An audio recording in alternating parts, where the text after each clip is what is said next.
Salut Catherine, salut Pablo. Salut, salut. Salut. Dimanche débrief, on est à J-7 du premier tour. Euh, on va sans doute parler de l'actualité, mais on va surtout parler de cette campagne présidentielle qui va se terminer la semaine prochaine. On connaîtra les résultats du premier tour. On avait envie de revenir un peu sur ce qui a marqué cette campagne, sur ce qui vous a marqué l'un et l'autre. Une campagne quand même qui a eu, comme dirait l'institut de sondage, mince, j'ai oublié son nom, Brice Teinturier, la campagne Tefal, où rien n'accroche. C'est vrai que finalement, rien n'a accroché. Je me souviens, à Regard, on faisait des pronostics sur le fait qu'en septembre dernier, la campagne allait dérouler sur la question de la souveraineté, parce que c'était une question que la gauche reprenait. On ne peut pas dire que cette question-là ait été au cœur de l'actualité. On s'était dit à d'autres moments que la question de la dette serait sans doute centrale dans cette campagne présidentielle. On ne peut pas dire que la dette ait été au centre des débats. On peut parler de bien des sujets, la santé évidemment. Alors le pouvoir d'achat peut-être marque un peu cette campagne, mais on ne peut pas passer à côté du fait qu'il y a eu une crise sanitaire, qu'il y a la guerre en Europe et que évidemment ça a changé un peu la tournure des choses de cette campagne, même si on pourrait aussi se dire et regretter peut-être que précisément la guerre en Ukraine, la guerre de Poutine sur l'Ukraine, aurait pu justement faire s'affronter des conceptions différentes, des projets des uns et des autres différents de ce que devait être la France. On a évoqué plusieurs fois ici le numéro spécial de Regard consacré à la question de la puissance. Justement, ça aurait été intéressant d'avoir des confrontations d'idées, de projets entre les différents candidats. Ça n'aura pas eu lieu. Ça n'aura pas eu lieu non plus parce que Emmanuel Macron n'a pas voulu véritablement rentrer dans la campagne. Il n'y a pas eu de débat de premier tour. Il l'a refusé. Marine Le Pen l'a refusé aussi. Donc, il n'y aura pas de confrontation. D'ailleurs, les prochains grands événements de cette campagne qui auront lieu à la télévision sur des chaînes différentes ne vont être qu'une succession des 12 candidats. Qu'est-ce qui vous a marqué, vous allez chacun en 1, 2 minutes, 3 minutes max, peut-être pour faire un topo sur cette campagne qui a démarré très tôt. Marine Le Pen et Jean-Luc Mélenchon sont partis très tôt en campagne électorale présidentielle. Ils étaient un peu seuls. D'ailleurs, on peut noter que ça leur a servi, puisqu'ils sont quand même les deux principaux concurrents d'Emmanuel Macron, les deux qui sont en capacité de se maintenir, enfin d'être au second tour de l'élection présidentielle, enfin surtout pour Marine Le Pen pour l'instant. Mais voilà, qu'est-ce qui vous a le plus marqué dans cette campagne à tous les deux? Il y a eu des primaires, évidemment, il y a eu la primaire populaire, la primaire des écologistes, la primaire des républicains. Allez, à vous, Catherine. Tu commences? Moi, je commence? Bon. Quelques petites choses comme ça. D'abord, c'est la profonde rupture du système politique. Là, vraiment, le système politique que l'on a connu pendant 50 ans est complètement cassé par terre, quoi. Et il n'y a pas, il n'y a plus de grands partis. Les grands partis de la Ve République sont down et il n'y a plus de continuité d'affiliation historique. C'est-à-dire, c'est pas parce que vous avez été un électeur socialiste que vous allez voter socialiste. Je ne dis pas qu'il n'y a plus d'identité politique des électeurs, mais en tout cas, le passage de l'identité politique à un parti politique n'est plus il n'y a plus de continuité directe. Et ça, c'est quand même assez, enfin, si on aboutit à ce qui est prévu, c'est-à-dire vraiment Hidalgo et Pécresse absolument ratatinés par cette campagne. Ça, c'est la première chose. La deuxième chose, c'est qu'on a une Marine Le Pen en force, très menaçante, mais qu'elle parvient à être en force parce qu'elle a masqué, limé, dégagé tout ce qui était d'extrême droite de façon manifeste dans son discours. On l'a déjà dit ici, elle joue sur l'arrière-plan, tout le monde sait qu'elle s'appelle Le Pen et qu'elle vient de l'extrême droite, etc. Mais elle ne le raconte plus, elle ne le met plus en avant, au contraire, elle va essayer de dire, et en ce sens, Zemmour a été vraiment une aubaine formidable pour elle. Elle a eu chaud parce qu'elle a cru à un moment qu'il pouvait peut-être lui passer devant par l'enthousiasme et la mobilisation qu'il a suscité. Mais en fait, au fond, la droite n'est pas la droite, la France n'est pas du tout prête à voter de façon massive pour quelqu'un qui a un discours à ce point haineux et de clivage. Enfin, le dernier point qui me frappe, c'est que on a une gauche qui est faible, aussi faible qu'en 2017, c'est-à-dire que bien que Emmanuel Macron ait fait son mandat pendant 5 ans, ça n'a pas du tout permis de remettre la gauche sur ses pieds. Elle est faible. la gauche, disons, la gauche de gauche, la domine très largement, c'est-à-dire qu'on a un complet affaissement de la gauche d'obédience social-démocrate, et j'inclus là-dedans ELV à ce stade, je ne dis pas les écologistes, mais ELV. Mais ça, c'est la première chose. Et la deuxième chose, c'est qu'on a une gauche qui est très, très divisée. C'est-à-dire qu'avec des débats en son sein qui émergent et dont on voit que les divisions ne sont pas que des artifices. Il y en a qui sont des artifices, comme le débat sur la laïcité, ça me paraît évident, mais par contre, que tous les débats qui la traversent peuvent pas se réduire à pour la révolution ou pour la réforme. Ça, c'était les anciennes façons de regarder les choses. Il y a de nouveaux débats qui émergent à gauche et qui la structure et qu'il faudra dépasser par du débat et pas par des rodomontades. C'est marrant parce que j'ai commencé à dresser un peu le portrait de cette campagne en introduction, Catherine aussi. Et quand même, un des gros événements de cette campagne électorale, ou une des grosses surprises, même si on s'en doutait depuis longtemps parce qu'il allait rentrer en campagne que tardivement, avant il était en campagne pour la promotion de son livre, c'est quand même Zemmour. Zemmour qui fait une irruption absolument phénoménale en début de campagne électorale. Il monte jusqu'à 18% dans les sondages et il met Marine Le Pen en dessous. Et aujourd'hui, il est tombé quasiment en dessous des 10 dans pratiquement l'ensemble des instituts de sondage. Pablo, qu'est-ce qui te marque le plus dans cette campagne à J-7 là? Moi, pour poursuivre un peu votre réflexion à tous les deux, c'est-à-dire genre, juste la question la question de la gauche, c'est-à-dire que en fait, les cadres politiques et les militants politiques des différentes sensibilités de la gauche, effectivement, comme tu le disais, Catherine, sont très divisés. En revanche, ce qu'on voit aussi à la fois dans les différents instituts de sondage et à la fois aussi en rencontrant des gens qui se reconnaissent en fait dans le vocable de gauche, dans le vocabulaire de la gauche, dans l'histoire de la gauche, c'est que c'est deux poids, deux mesures, quoi. C'est deux choses qui ne fonctionnent pas tout à fait de la même façon. Les gens ne comprennent pas, en fait, totalement les divisions, même sur les questions importantes, même sur la question importante du nucléaire. Et aujourd'hui, on est à 7 jours des présidentielles et tu as tout un peuple de gauche qui, alors il se demande s'il va aller voter utile pour Jean-Luc Mélenchon. Mais justement, Pablo, est-ce que ce que tu dis là, est-ce que c'est pas vrai pour l'ensemble des familles politiques? Catherine dit souvent que le champ politique est divisé en trois avec un vote utile quasiment à chacun des pôles. La gauche divisée, mais avec Jean-Luc Mélenchon qui en prend la tête. La droite divisée, mais avec Emmanuel Macron qui en prend la tête contre Valérie Pécresse. Et l'extrême droite, c'est Marine Le Pen qui en prend la tête avec Zemmour derrière. Et on ne peut pas dire que dans l'ensemble de ces trois blocs, les gens entendent, comprennent nécessairement les différences programmatiques. Qu'est-ce que ça va laisser comme trace, ça, par la suite? Je pense qu'il va falloir faire un travail, comme l'a dit Catherine, un vrai travail de fond en fait sur les questions qui divisent en fait les différentes sensibilités. Il va aussi falloir faire un travail.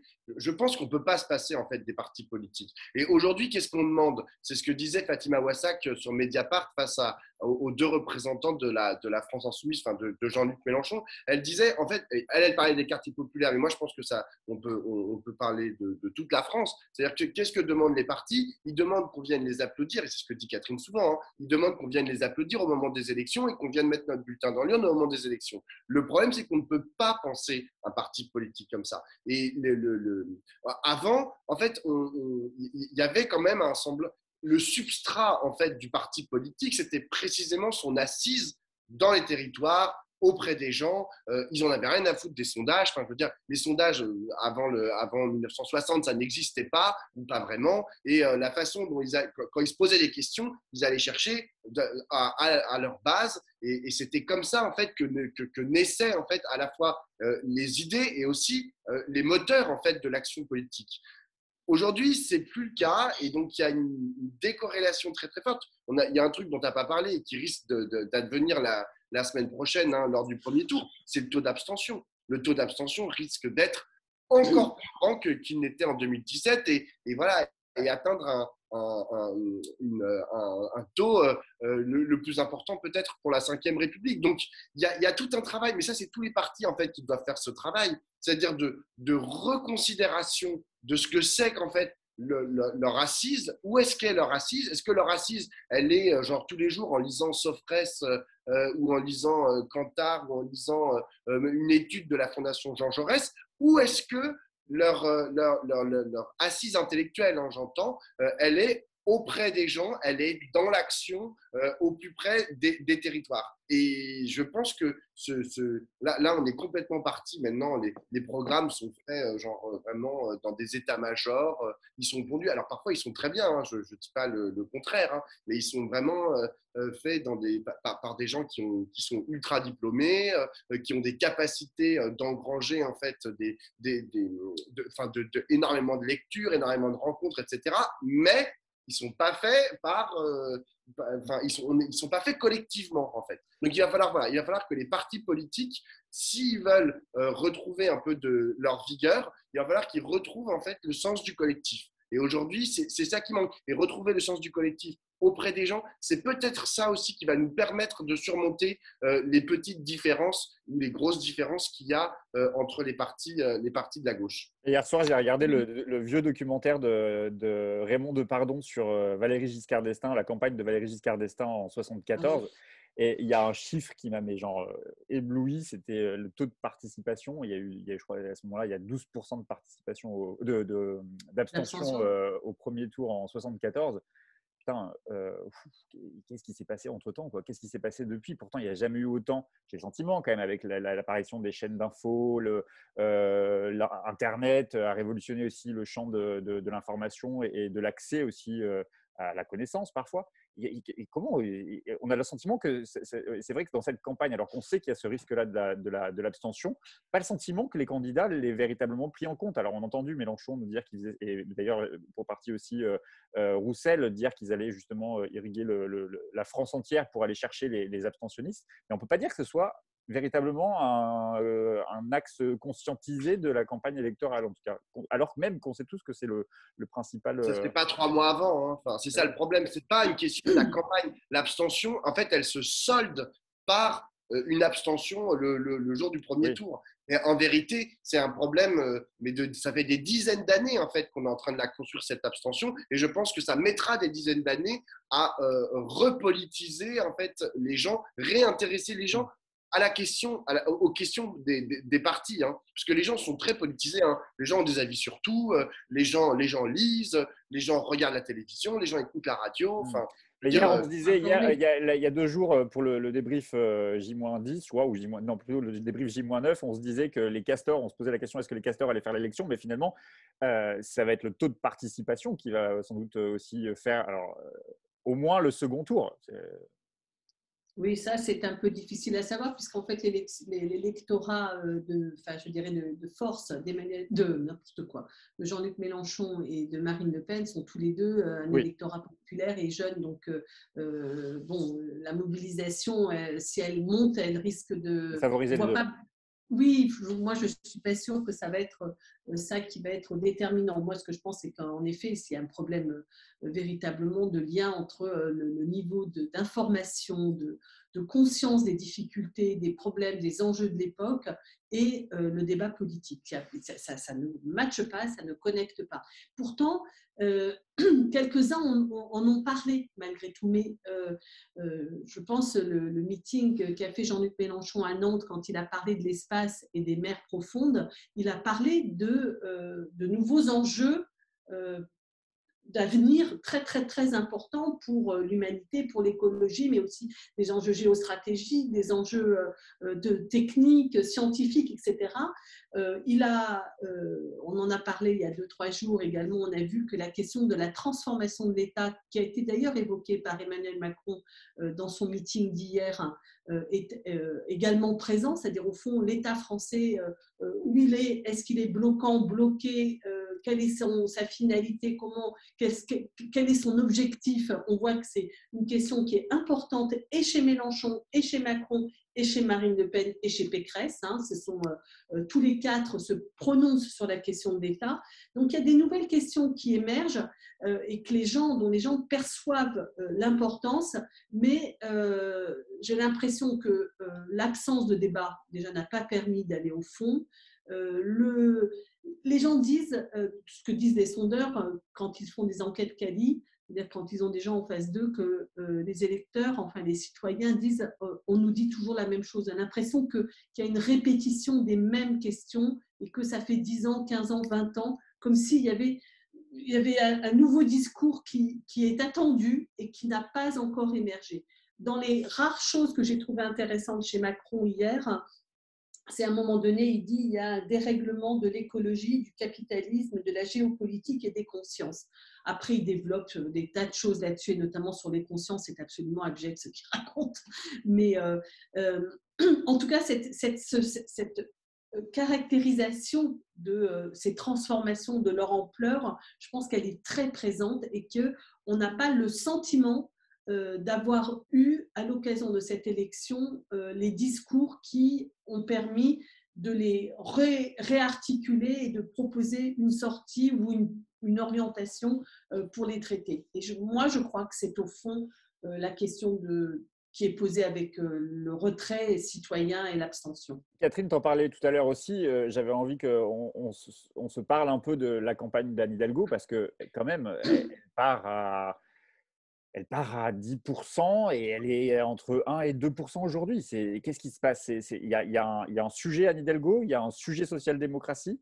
Qu'est-ce qui s'est passé dans cette campagne pour Anne Hidalgo? Parce que bon, c'est vraiment la dégringolada, c'est plus que ça. C'est-à-dire qu'elle emmène D'abord, avec elle a fait une elle… très très mauvaise entrée en campagne. Elle a commencé par penser qu'elle allait rentrer en campagne en cassant la tête aux écologistes et aux insoumis en disant qu'ils étaient en dehors de la République. Non, mais ça ne va pas du tout la tête. Je veux dire, elle a commencé de cette manière et puis après, elle nous a raconté son papa et sa maman à tous ces rendez-vous. Non, mais c'est pas possible, quoi. Ça va, on a compris. Ça, c'est vrai qu'on finit toutes ces phrases aujourd'hui. Hein. Ah, mais c'est dingue! Non, mais enfin, je veux dire, son parcours de celle qui a réussi grâce à l'école publique et tout ça, enfin, qu'est-ce qu'elle propose? Qu'est-ce qu'elle raconte? Rien. Elle raconte rien. Alors, en dehors du fait que Anne Hidalgo, la maire de Paris, me semblait pas une bonne idée. Quand même, le Parti socialiste a encore dans son personnel politique des gens qui ont du talent pour pouvoir incarner la social-démocratie. Moi, je pense que la maire de Nantes ou celle de Tours sont Johanna Roland.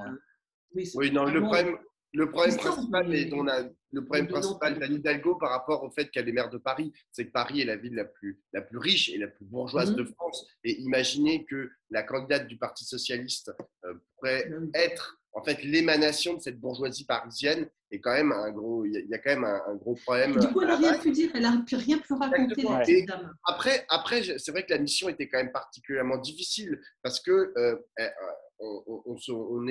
c'était il y a 6 mois en gros qu'ils ont décidé véritablement de choisir Anne Hidalgo, même moins. Enfin, c'était en octobre.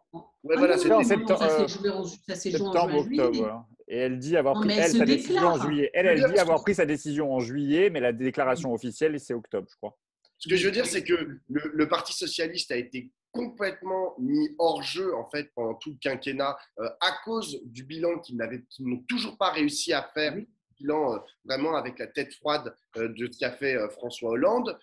En plus de ça, une partie des socialistes est partie du côté d'Emmanuel Macron, et je parle des cadres, hein, je ne parle même pas de tous les électeurs de François Hollande qui ont pu voter pour Emmanuel Macron en 2017. Je parle des cadres, donc de la structure même du parti qui sont partis plus à droite. Et donc, du coup, il fallait réussir à réinventer en l'espace de quelques mois toute une architecture idéologique pour réinventer ce que pouvait être la social-démocratie. Alors, c'était un peu con parce qu'il y avait des bons exemples autour. Je veux dire, la social-démocratie allemande se porte plutôt pas mal, la social-démocratie espagnole aussi, mais ils n'ont pas réussi parce qu'ils sont coincés entre Jean-Luc Mélenchon, qui est quand même une locomotive à gauche, et Emmanuel Macron, et l'espace était trop petit, et surtout leurs paroles et leurs projets pas assez puissants. Ma question, c'est aussi de savoir quelles conséquences ça va avoir sur le long terme. On sait combien le Parti socialiste, la gauche en tout cas au XXe siècle,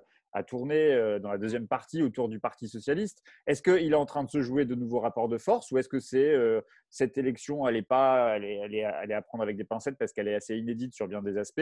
Et est-ce que la gauche est en train de se redessiner avec un pôle de radicalité qui serait celui de Jean-Luc Mélenchon, autour duquel se reconstruirait la gauche de demain? Ça, c'est un truc qui est possible? Ça vous paraît plausible que le Parti socialiste ne soit plus qu'un satellite d'une gauche plus radicale? Moi, je crois pas. Je crois que cette élection a plutôt montré que la gauche n'est pas homogène et qu'elle n'est pas réductible aux insoumis.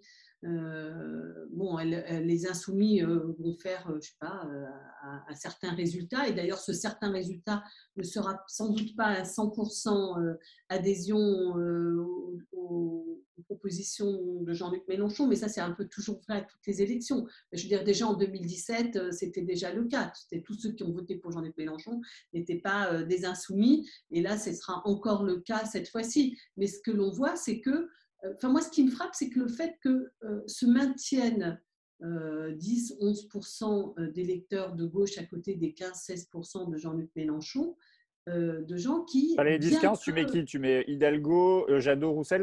Quand je mets… voilà, ce que je veux dire, c'est des électeurs Non, qui, les 10-11%, sont à gauche, voilà, ceux qui sont à gauche et qui, très certainement, ne souhaitent pas voir un second tour Marine Le Pen, Emmanuel Macron, mais malgré cela, ne vont pas se saisir de l'opportunité d'aller voter Jean-Luc Mélenchon. Ça va faire quand même un peu de monde. Et ce monde-là, il dit quelque chose qui est nous attachons une grande importance à voter pour l'extrême gauche, pour le Parti communiste, pour les écologistes et un tout petit peu pour le Parti socialiste. Mais en tout, la gauche radicale, si je mets l'extrême gauche, le Parti communiste et Jean-Luc Mélenchon tous ensemble, ça domine très largement la gauche actuellement, mais néanmoins, dans l'ensemble de la gauche, le pôle insoumis n'est pas aussi hégémonique, je dirais, qu'il l'était en 2017. Il y a une diversité au sein de la gauche qui est apparue et qui est apparue sur des débats qui ont des fois été très excessifs, hein, mais encore une fois, j'ai dit, moi, la laïcité, je crois qu'on fait des faux procès aux uns et aux autres, mais par contre, sur la question de la politique énergétique, je pense que ça reste un débat assez présent et qui ne peut pas se traiter par l'ironie. La question de l'Europe et de la place, comment on se situe dans le monde que Macron a appelé bipolaire avec la Chine, les États-Unis, est-ce que l'Europe est notre horizon ou pas, ça fait vraiment divergence. Bon, bref, il y en a d'autres encore, hein, des questions comme ça, la croissance, la décroissance, etc. Donc, il y a des vrais débats à gauche qui sont sérieux, et puis il y a des tas de questions qui ne sont pas traitées, notamment celle de la participation de tous à la vie politique, qui est une question, à mon avis, posée pour tout le monde. Juste, Pablo, je vais te laisser la parole parce que Catherine, tu avais remarqué quelque chose que tu n'as jamais dit, je crois, dans un débrief, mais que je trouve assez intéressant, mais aussi peut-être pas très heureux à entendre si des socialistes nous écoutent. Mais c'est vrai que dans les meetings d'Anne Hidalgo, ce qui est le plus applaudi, c'est quoi? Je te laisse, vas-y, je te laisse dire, Catherine. C'est la demande d'euthanasie. C'est la fin de vie. Ah non, mais c'est la fin de vie. C'est sur ça, les militants socialistes se lèvent et applaudissent comme des dingues. Enfin, c'est incroyable. C'est une mesure qui est revendiquée de la gauche, mais c'est vrai que c'est ça qui est le cœur de l'emballement, de l'enthousiasme des militants socialistes. C'est pas que je sois contre sa position. Évidemment, hein, évidemment. que je ne la partage pas, mais bon. Et c'est symbolique de quelque chose. Ça dit quelque chose de ce qui est… Moi, je voudrais… Pablo ou Catherine, je ne sais plus, tout à l'heure, vous parliez de Anne Hidalgo, qui était un peu la représentante de la ville la plus riche de France. De l'autre côté de l'échiquier politique, il y a Valérie Pécresse, qui est représentante de la région la plus riche de France. On ne peut pas dire qu'elle aussi ait fait une campagne extraordinaire, une campagne extraordinaire. Et pourtant, mon flair m'avait été très très bon, encore une fois, puisque je disais qu'elle allait gagner l'élection présidentielle. Qu'est-ce qui s'est passé chez Valérie? Valoche. Qu'est-ce qui s'est passé? Qu'est-ce qui s'est passé? Pardon, mais elle fait une primaire, elle gagne la primaire en arrivant à joindre les deux bouts, le bout Bertrand, le bout Ciotti, et elle fait une campagne à l'extrême droite toute. C'est-à-dire que Marine Le Pen, c'est une gentille à côté de Valérie Pécresse. Elle peut presque finir ministre d'Emmanuel Macron aujourd'hui, Marine Le Pen, quand Valérie Pécresse s'est totalement radicalisée. C'est ça qui a perdu Valérie Pécresse, d'après vous? Non, mais c'est précisément, moi, c'est là où je ne suis pas d'accord avec ce que tu viens de dire, c'est que précisément, elle n'a pas réussi à joindre les deux bouts. C'est-à-dire que déjà, c'est comme ça qu'elle a gagné la primaire. Maintenant, c'est sûr qu'elle a abandonné les deux bouts. Pendant la primaire, moi, justement, je trouve que la campagne de la primaire, elle s'est quand même faite à l'extrême droite toute. Hein. J'ai entendu pendant les débats de la primaire LR, à la fois elle, qui devait être plutôt elle, Xavier Bertrand et même Michel Barnier, hein, que j'imaginais pas du tout capable, mais tenir des propos d'une violence à l'égard des immigrés, à l'égard de l'islam, et Valérie Pécresse de dire dans un débat non mais attendez, moi j'ai pas envie de parler de climat, j'ai envie qu'on continue à parler de la question de l'islam ou de l'immigration. Enfin, c'était très très dur. Et donc du coup, en fait, elle a finalement prolongé ça après dans sa campagne. Parce qu'elle a identifié, et c'était peut-être un tort, hein, mais en fait, elle s'est dit, ils se sont dit chez les LR, on ne va pas aller chercher du côté de Macron, parce que le problème, c'est qu'il y a trop de cohésion. Le socle Macron, le socle de centre-droite d'Emmanuel Macron est trop puissant. Donc, où est-ce qu'on va pouvoir aller gratter? On va aller gratter du côté même pas tant de Marine Le Pen, mais surtout du côté d'Éric Zemmour. On va essayer d'aller récupérer ceux qui sont partis au moment où Éric Zemmour a annoncé sa candidature. Et donc, du coup, c'est ce qu'elle a essayé de faire pendant toute cette campagne. Le problème, c'est qu'elle a perdu tout le monde parce qu'encore une fois, un peu comme Anne Hidalgo, hein, symétriquement de l'autre côté, elle n'a pas d'espace. Il n'y a aucun espace pour elle, aucun espace politique. Moi, je pense qu'il arrive la même chose à Pécresse qui est arrivé à Hidalgo, c'est qu'en fait, sur le fond, il n'y a pas d'alternative à Emmanuel Macron. Le cercle de la raison est autour d'Emmanuel Macron. Et vraiment, ça me rappelle 2005, quand toutes les forces responsables, raisonnables, appelaient à voter pour le oui au référendum. Et voilà, cette couverture où il y avait Sarkozy et Hollande à la une de Paris Match pour appeler au vote oui. Bon, là, je pense qu'elle a cherché à se mettre sur des terrains plus régaliens parce que Macron était supposé être plus faible sur ce terrain-là, mais parce qu'elle n'en avait pas d'autres, en vérité. Ce n'est pas simplement parce qu'elle voulait récupérer chez Zemmour, c'est qu'en fait, d'ailleurs, ce qu'elle a raconté, hein, dit « Oh là là, elle a fait sa droite ouin-ouin ». Il m'a tout volé, il m'a tout piqué sur mon programme. Mais parce qu'en fait, il pense pareil. Il pense pareil. Et Hidalgo, qui ne veut pas penser pareil, qui ne veut pas avoir l'air de penser pareil, n'a rien dit. Donc là, je pense qu'il y a ouais, moi, je sens ça comme ça. C'est-à-dire qu'un grand cercle de la raison avec une élite française qui est très coupée des réalités et des aspirations de la France, quoi. Du peuple de France, d'une grande partie du peuple de France. Un mot général sur l'ensemble de la campagne. Vous diriez qu'elle a été plus violente que les précédentes? Vous diriez qu'elle est vraiment très différente des précédentes parce qu'il n'y a pas de débat? Comment vous la qualifieriez, cette campagne? On peut dire quand même que c'est une campagne inédite parce qu'il y a des contextes inédits. Mais nous-mêmes, on a le sentiment que on écoute les uns les autres, mais il n'y a pas de confrontation, il n'y a pas véritablement de débat. On dirait qu'on Vas-y. Moi, juste si je peux commencer, en fait, je trouve ça original, si on regarde déjà la droite, je trouve ça original d'avoir une campagne avec un troll aussi haut. Le troll, c'est Éric Zemmour. C'est-à-dire c'est un type qui dit vraiment, je pense, ce qu'il pense. C'est profondément raciste, profondément xénophobe, profondément sexiste, profondément problématique à énormément d'endroits, mais il ne fait pas vraiment de la politique, c'est-à-dire qu'il en a un peu rien à fiche, que ça soit bien perçu, mal perçu, lui, il n'est pas en train d'aller chercher en fait des parts de l'électorat, en fait, comme habituellement des candidats à ce niveau dans les sondages. Essaye de faire ce qu'il essaye de faire. Lui, ça l'intéresse pas trop. Et donc, du coup, et c'est terrible, hein, c'est même très malheureux. En fait, il a orienté plutôt thématiquement, en fait, la campagne à l'extrême droite. C'est-à-dire que c'est lui qui, jusqu'à assez récemment, c'est lui qui imposait ses thèmes. Moi, je me souviens être allé sur BFM TV, on parlait il y avait un problème d'augmentation du prix à la pompe à essence. Et là, la question que pose le présentateur en préambule, c'est une question sur la proposition d'Éric Zemmour, sur le pouvoir d'achat. C'est-à-dire que même là, même un sujet qui n'était même pas relié à lui, il avait quand même réussi à me caser du Zemmour. Donc, la présence en fait d'un personnage comme ça, aussi avec une puissance médiatique aussi forte, je pense que c'est ça la nouveauté en fait dans cette campagne. C'était pas comme ça en 2007. Après, la violence des uns et des autres, bon, c'était pas non plus très tendre en 2017. Hein. Il y a des gens qui ont ressorti ce qu'avait dit Benoît Hamon, par exemple, à l'égard de Jean-Luc Mélenchon, où Benoît Hamon disait qu'il était un agent de Poutine.